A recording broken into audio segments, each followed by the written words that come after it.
أنا هعتذر للأسف. السلام عليكم ورحمة الله وبركاته.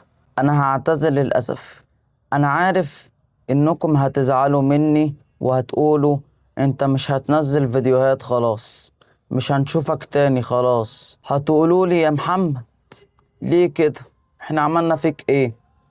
إحنا مش مقصرين معاك في حاجة. أنا عارف والله. أنا هعتذر ليه؟ عشان أرتاح، عشان أخلص من إدمان الموبايل. أصل الموبايل كان مشتتني.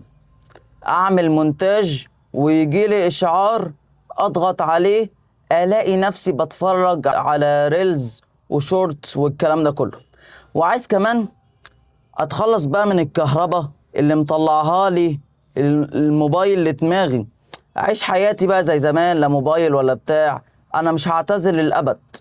أنا هعتزل حوالي 8 أو 9 شهور أو سنة أو سنتين أو 3 بالكتير، وهرجع لكم تاني من جديد إن شاء الله.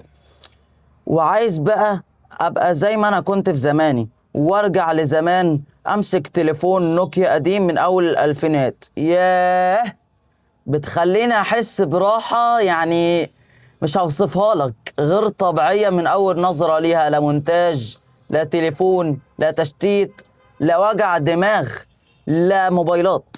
ليه أعيش في الوهم ده؟ أنا عايش زي أي حد، مفيش موبايل، مفيش مشتتات، مفيش إلكترونيات اللي مصدعانا طول الليل. التليفون ده صداع، غفلة. الموبايل ده وهم، ده سلاح ذو حدين. الموبايل ده مجرد قنبلة ذرية ممكن تتفرقع فيك لا قدر الله.